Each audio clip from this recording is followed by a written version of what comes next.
हर बच्चा अपने पापा से प्यार करता है, लेकिन हर बच्चा अपने पापा से खुलकर बात नहीं कर पाता।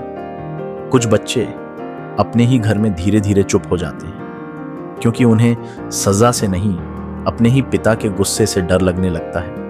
और सबसे खतरनाक बात क्या है जानते हो?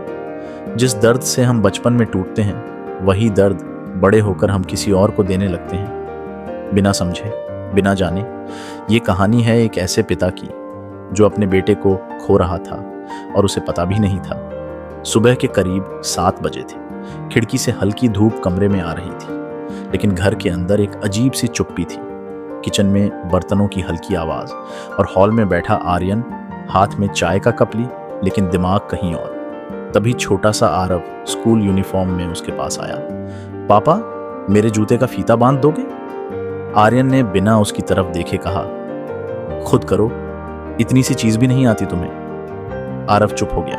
उसने खुद कोशिश की, लेकिन फीता उलझता गया। आखिर में वो बिना कुछ बोले मम्मी के पास चला गया। ये कोई नई बात नहीं थी। आर्यन हमेशा ऐसा ही था, थोड़ा गुस्से वाला, थोड़ा चुप, थोड़ा दूर। लेकिन वो ऐसा बनना नहीं चाहता था, कभी नहीं। जब वो छोटा था, उसे अपने पिता से बहुत डर लगता था। उनके घर में हमेशा एक अजीब सा दबाव रहता था, जैसे कोई भी गलती तूफान बन सकती है। पिता छोटी छोटी बातों पर गुस्सा हो जाते थे। इतनी सी बात नहीं समझ आती तुम्हें? तुम कभी कुछ नहीं कर पाओगे? ये शब्द आर्यन के दिल में धीरे धीरे जहर की तरह उतरते गए। उसने कई बार सोचा, मैं कभी ऐसा नहीं बनूंगा, कभी नहीं। लेकिन जिंदगी अक्सर हमें वहीं ले आती है जहां जाने से हम सबसे ज्यादा डरते हैं। एक दिन आर्यन ऑफिस से बहुत थका हुआ घर आया। काम का प्रेशर, बॉस की डांट और अंदर भरा हुआ गुस्सा। जैसे ही आर्यन अंदर आया, आरव अचानक सामने कूदकर बोला, बू। वो हंस रहा था। उसे लगा पापा खुश होंगे, लेकिन आर्यन चौंक गया और गुस्से में जोर से बोला, ये क्या बेवकूफ़ी है? डराने की क्या जरूरत थी? आरव की हंसी वहीं रुक गई। उसकी आंखों में डर आ गया और वो धीरे से पीछे हट गया। उस रात आर्यन बालकनी में अकेला खड़ा था। ठंडी हवा चल रही थी, लेकिन उसके अंदर तूफान था। तभी पीछे से उसकी पत्नी नंदिनी आई। धीरे से बोली, तुम्हें पता भी है तुम क्या बनते जा रहे हो? आर्यन ने चिढ़कर कहा, मतलब? नंदिनी बोली, तुम बिल्कुल अपने पापा जैसे बन गए हो। ये सुनकर आर्यन चुप हो गया।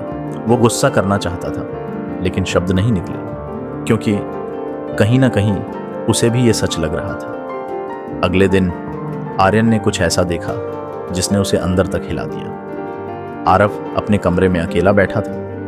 उसके सामने उसके खिलौने पड़े थे, लेकिन वो खेल नहीं रहा था। वो बस एक टेडी को अपने पास पकड़कर धीरे धीरे उससे बात कर रहा था। तुम अच्छे हो? तुम मुझ पर गुस्सा नहीं करते?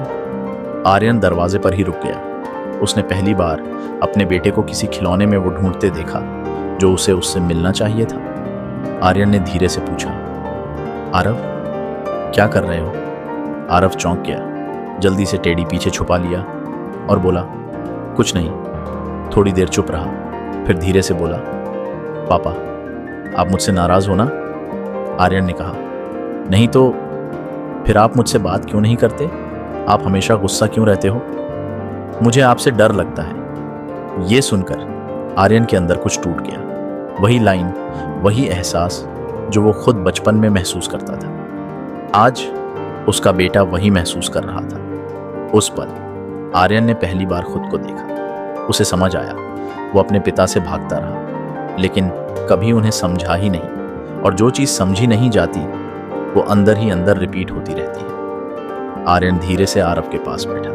पहली बार बिना गुस्से के, बिना ईगो के उसने उसका हाथ पकड़ा और कहा, मुझे माफ कर दो। आरव हैरान था, क्योंकि उसने अपने पापा को कभी ऐसा नहीं देखा था। उस दिन के बाद आर्यन ने खुद को बदलना शुरू किया। धीरे धीरे गुस्सा कम हुआ, दूरी कम हुई, और पहली बार उसके घर में सच में शांति आई। जिससे तुम भागते हो, अगर उसे समझोगे नहीं तो तुम उससे बच नहीं पाओगे, तुम वही बन जाओगे।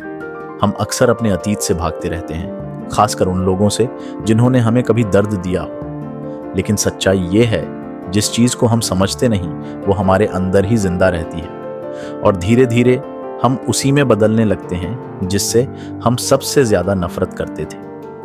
इस कहानी की सीख ये है कि अपने जख्मों से भागो मत, उन्हें समझो, अपने गुस्से को दबाओ मत, उसकी जड़ तक जाओ, क्योंकि बदलाव बाहर से नहीं, अंदर की समझ से आता है। जो इंसान खुद को समझ लेता है वो अपने अतीत की जंजीरों से आजाद हो जाता है।